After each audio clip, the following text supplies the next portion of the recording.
2-0 Marlins on top. It's the third, and it's Mike Lowell Bobblehead Day. Fans love this one because they love Mike Lowell. One of the fan favorites when he played, and he's with us now. Hi, Mike. How are you? I'm very well. How are you guys? Good to see you.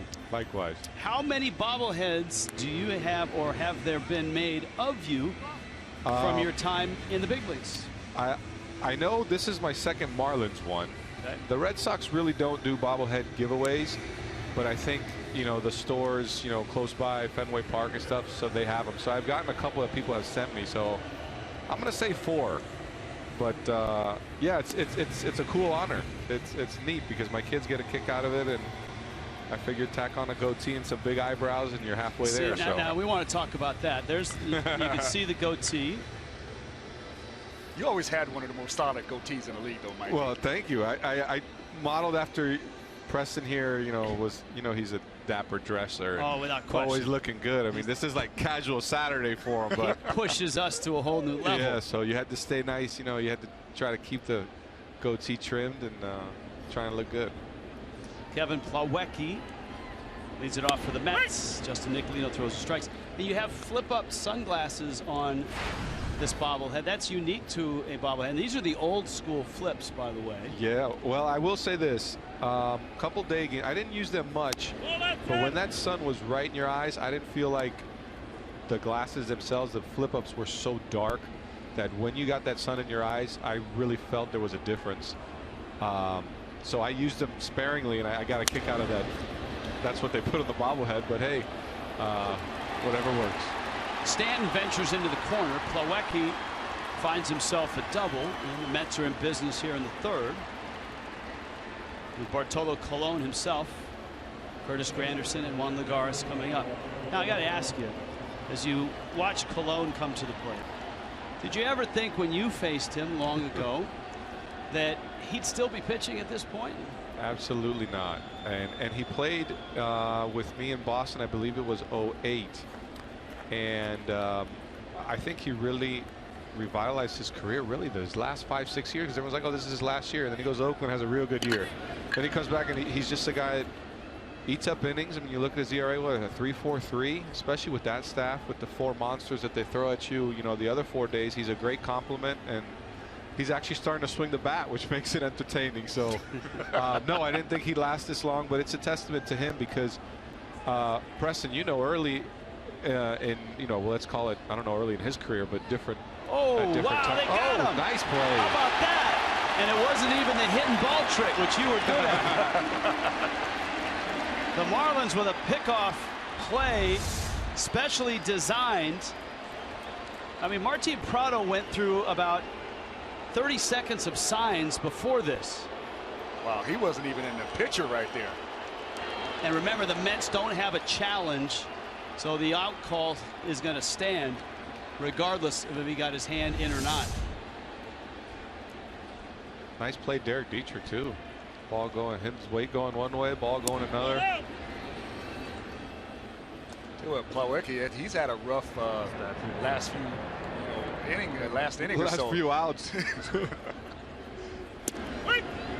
Not stepping on home on the first play, then hitting a double, then getting picked off.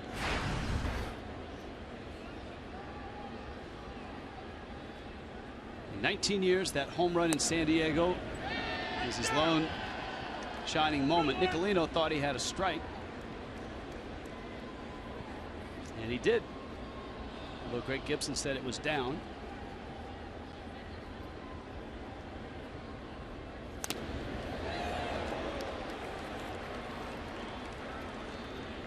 Colon, such a polite hitter.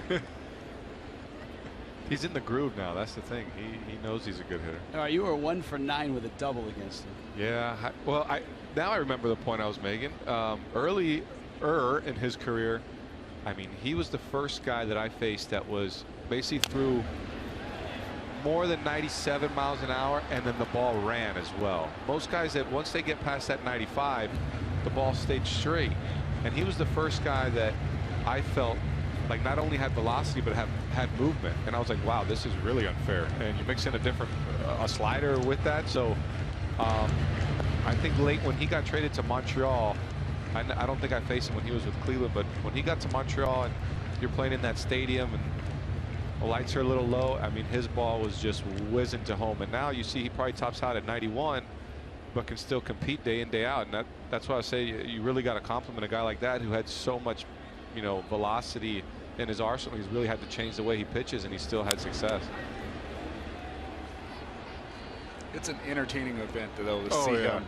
You know, you watch him and the way he pitches. It's so cerebral, yet it doesn't even seem like he's trying. And then you see him swing the bat now, and it's amazing to watch the joy that's in him to still play this game. And he looks like a little leaguer out there. He absolutely does. And I think you look at the dugout, I think there you go. His helmet stayed on, though. I actually think his teammates get a kick out of watching him hit as well. So he made this look like a Randy Johnson slider. see, he's done that enough to people, so he deserves to feel the way we did every once in a while. So, you know, we say it in jest, but I know I'm in awe of him being able to reinvent himself. You're talking about a guy who was a power pitcher, like you mentioned, upper 90s, and now he's almost Maddox-like. He reminds me a little bit of how good Livan Hernandez was late in his career, where, I mean, there'd be days where Livan maybe didn't touch 87, but it was location, it was moving, it's a cutter, it's a sinker, it's, you know, let's throw one up at eye level, we'll throw one down in the dirt, and you get outs. And, you know, a team as stacked as the Mets are, and not lacking in pitching, I think it speaks volumes of, you know, putting the trust in him to be, I mean, you call him a 5-star or 3-star, whatever you want to call him, but he competes day in, day out, and he's done a great job for the Mets. That's a great comp. Late years Bartolo with late years Livan. Yeah. Well, they're both stubborn. No, I mean in a good way. Livan could hit, though. Livan could hit from day one. That's true. Anderson into right center field, and that's a base hit. All right, the Marlins just picked a runner off at second. I believe you had the hidden ball trick, what, twice as a Marlin? Yeah, I don't know. Well, this one I do remember. And this one, we go back to it. This is actually a lot of fun because right I here, enjoy I'm watching looking at that. Todd Jones. Todd Jones is backing up the possible play.